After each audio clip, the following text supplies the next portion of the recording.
Breaking news Anantapur జిల్లాలో ఒక దారుణమైన సంఘటన జరిగింది. ఇంటర్ చదువుతున్న తన్మయ్ మణిపూర్ స్కూల్ దగ్గర ఆమె శవంగా కనిపించింది.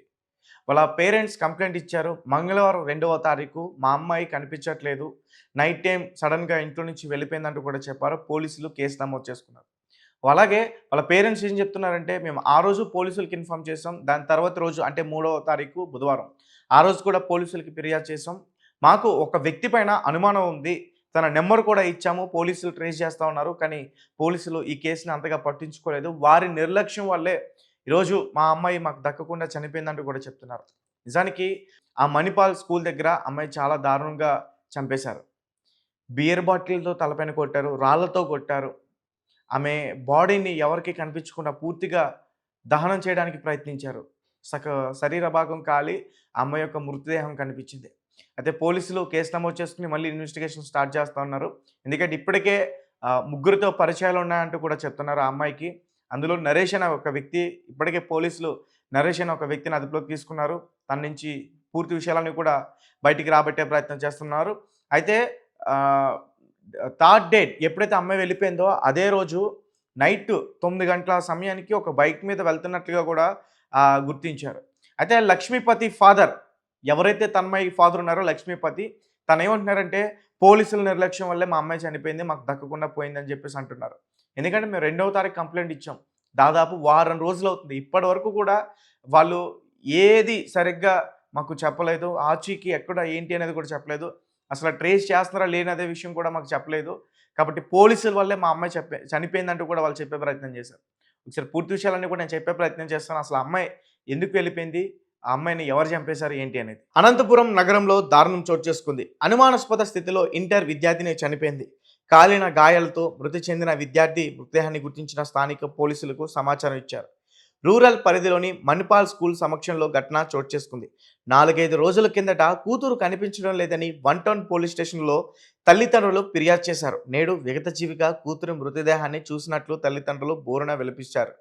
అనుమానాస్పదంగా మృతి చెందిన ఇంటర్ విద్యార్థి తన్మయ్యగా పోలీసులు గుర్తించారు. నగరంలోని రామకృష్ణ నగర్కు చెందిన ఇంటర్ ఫస్ట్ ఇయర్ విద్యార్థి తన్మయ్ వారం రోజుల క్రితం అదృశ్యమయ్యింది. నగర శివారులోని మణిపాల్ స్కూల్ వెనుక అనుమానాస్పదంగా తన్మయ్ మృతి చెందింది. తన్మయ్ ఎలా చనిపోయింది అనే దానిపై పోలీసులు విచారణ చేపట్టారు. తలపై బలమైన గాయాలు తగలడం వల్ల తన్మయ్ చనిపోయిందని, తర్వాత పెట్రోల్ పోసి నిప్పు అంటించారని తెలిపారు. గుర్తుపట్టలేని విధంగా తన్మయ్ డెడ్ బాడీని గుర్తించారు. అతడిపై అనుమానం ఉందని చెప్పిన అంటే ఒక వ్యక్తి పైన మాకు అనుమానం ఉందంటూ కూడా చెప్తున్నారు పోలీసులకి. విద్యార్థిని తన్మయ్ తండ్రి లక్ష్మీపతి మీడియాతో మాట్లాడుతూ మంగళవారం ఇంట్లో నుంచి వెళ్ళిపోయింది. బుధవారం ఉదయం పోలీసులకి ఫిర్యాదు చేశాం. ఎక్కడ వెతికినా ప్రయోజనం లేకపోయింది. కాల్ లిస్ట్ చెక్ చేసి ట్రేస్ చేస్తామని పోలీసులు చెప్పారు. ఓ అబ్బాయి మీద అనుమానం ఉందని చెప్పినా పోలీసులు పట్టించుకోలేదు. కాల్ లిఫ్ట్ వచ్చాక చూద్దామనుకున్నారు. మాకు న్యాయం చేయాలి. ఇంటర్ ఫస్ట్ ఇయర్ పూర్తయింది. ఇప్పుడు కాలేజ్ ఓపెన్ అయితే సెకండ్ ఇయర్ చదవాలని చెప్పుకొచ్చారు. అయితే వాళ్ళ తల్లి ఏమని చెప్తుందంటే, తన కుమార్తెని నమ్మించి తీసుకెళ్లిన యువకుడిని చంపేయండి సార్. వాడు ఎంతమందిని ఇలా చేశాడో తెలియదు. ఫిర్యాదు చేసిన పోలీసులు కేసు తీసుకోలేదు. 6 రోజులైంది. మా పాపకు న్యాయం చేయనట్టు కూడా కన్నీళ్లు పెట్టుకున్నారు. సమాచారం ఇచ్చిన నిందితుడిని వదిలేశారు. ఓ బంధువు ఇలా మాట్లాడుతూ, మంగళవారం రాత్రి తన్మయ్ మిస్ అయింది. దాంతో మేము బస్టాండ్ రైల్వే స్టేషన్లో వెతికాం. బంధువులకు ఫోన్ చేస్తే రాలేదని చెప్పారు.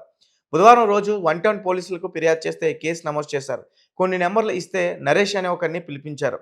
నాకు సంబంధం లేదని ఆ అబ్బాయి చెప్పాడు. కానీ అమ్మాయి వెళ్ళిపోయిన రోజు రాత్రి 9 గంటలకు వాడికే ఫోన్ చేసిందని చెప్తే పోలీసులు ఏం చర్యలు తీసుకోలేదు. కాల్ లిస్ట్ ఇంకా రాలేదు. వచ్చాక దాని ఆధారంగా చర్యలు తీసుకుంటా ఉన్నారు. వాడిని వదిలిపెట్టొద్దు, ఖచ్చితంగా వాడి పనే, తనకు సంబంధం లేదని యువకుడు చెప్పడంతో వదిలేశారు. అదే రోజు ఆ అబ్బాయిని పట్టుకుని గట్టిగా అడిగుంటే తేలిపోయేది. అమ్మాయి ఈ రోజు ప్రాణాలతో ఉండేది. అనుమానం ఉందని వివరాలు, ఫోన్ నెంబర్ ఇచ్చిన కాల్ లిస్ట్ అంటూ కాలయాపన చేశారు పోలీసులు. చివరికి డెడ్ బాడీగా మా అమ్మాయిని చూడాల్సి వచ్చిందని ఆవేదన వ్యక్తం చేశారు. సో గైస్ చూసారు కదా, అమ్మాయి పేరెంట్స్ ఏం చెప్తున్నారంటే, పోలీసుల నిర్లక్ష్యం వల్లే మా పాప చనిపోయిందంటూ కూడా చెప్తున్నారు. మేము కంప్లైంట్ ఇచ్చినా, ఒక వ్యక్తిపై మాకు అనుమానం ఉంది అని ఒక ఫోన్ నెంబర్ ఇచ్చినా, దాని గురించి సరిగ్గా పట్టించుకోకుండా నరేష్ అనే వ్యక్తి తీసుకెళ్ళి మా అమ్మాయిని ఇలా హతమార్చుంటాడు అని చెప్పినా సరే పోలీసులు పట్టించుకోకుండా ఉన్నారు కాబట్టి ఈరోజు మా అమ్మాయి చనిపోయింది. దీనికి ప్రధానమైన కారణం పోలీసులే అంటూ కూడా వాళ్ళు చెప్తున్నారు. అలాగే వాళ్ళ తల్లి ఎవరైతే ఉందో ఆమె కూడా నిందితుని కఠినంగా శిక్షించాలంటూ కూడా చెప్తున్నారు. అండ్ ఇందులో పోలీసుల యొక్క నిర్లక్ష్యం కూడా కనిపిస్తుంది నిజంగానే. ఎందుకంటే ఎప్పుడైతే అమ్మాయి ఇంట్లో నుంచి బయటికి వెళ్ళిపోయిందో మంగళవారం 2వ తారీఖు నైట్ 9 గంటలకి ఒక బండి పైన ఉన్నట్లుగా కూడా పోలీసులు గుర్తించామంటున్నారు.